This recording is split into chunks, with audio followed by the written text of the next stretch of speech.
125 SE 2025 model. Version 4 na ata to. Check natin yung specs mga tol. Color neto white. Solid oh. Bagong bago. 224 kilometers pa lang. Wow! Yan, bagong bagong kuha natin to from Honda. So ito yung parang gold mags na or brass, yung kulay ng mags niya. So, check natin, bagong bago, 224 kilometers. Binigyan ko na ng konting sticker para walang gasgas.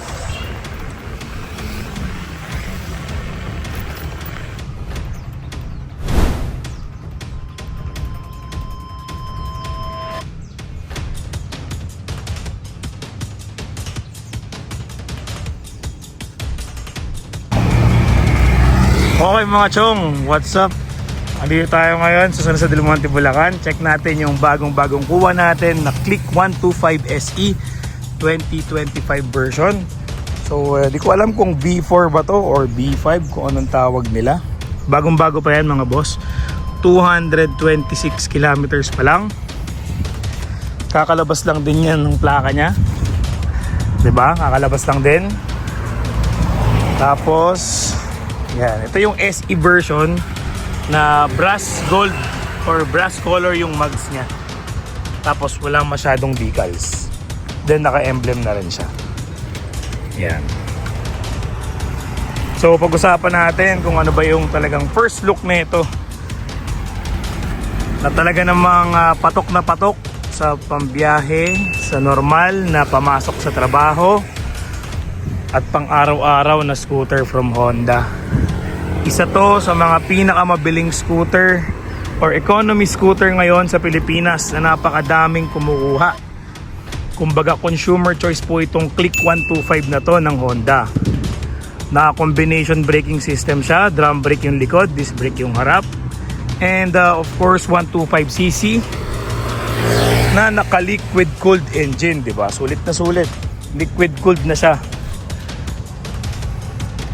Kasi dinikita lang natin ng konting mga sticker to mga boss para iwas gasgas.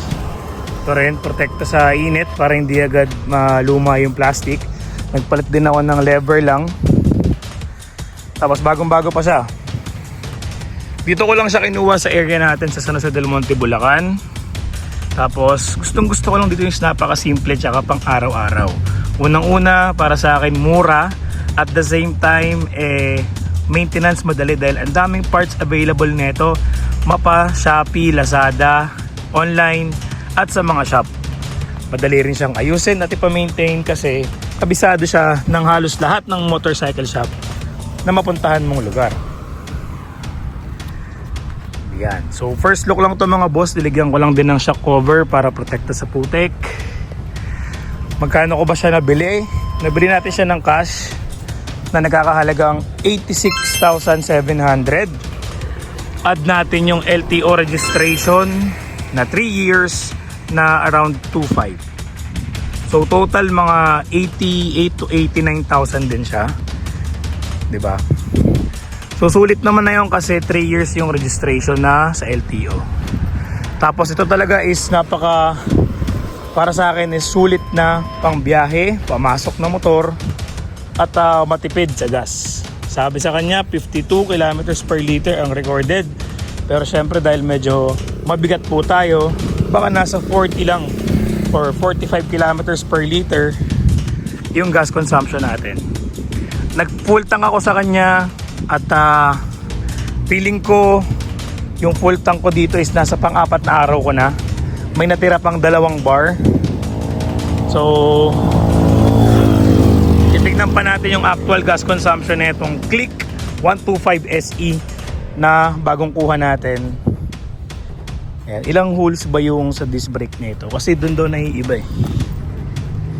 1, 2, 3, 4, 5 yan.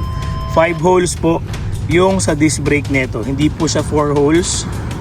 Kaya ito yung bagong version ni Click 125. Ayan. From Honda. 89,000 kasama yung LTO registration mga boss. So Sobrang basic lang at sobrang perfect for commuters. Siyempre except kapag baha, 'di ba? Liquid cooled. Napakasimple ng kanyang dashboard, digital. Siyempre hindi naman siya katulad ng ibang mga mas mamahalin dahil below 100,000 lang po ito. Ang kanyang underseat compartment, kasya po ang isang full face na helmet. Mainit. Full face na helmet, kasyang-kasya dyan. Pero siguro yung mas maliit na helmet. Magpapaukit lang ako dito ng upuan para mas komportable.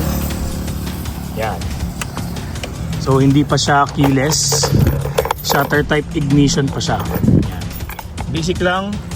Pero syempre mas matipid dahil nga maraming parts na available online at kayang-kaya mong i-maintain kung mahilig ka sa motor. Yan. Again, this is Click 125 SE version 4 or version 5. Kayo na po ang mag-comment kung anong version ito. 2025 model, kakabili lang natin from Royce Group dito lang sa San Jose del Monte, Bulacan. 1 month po ang tinagal bago lumabas ang plaka at ORCR. Yung OR 2 weeks, then after 2 weeks plaka na yung lumabas tsaka CR. Yan. First look lang to mga boss. Hindi ko masyadong detailed. Pero sobrang ganda talaga ng Click 125 SE.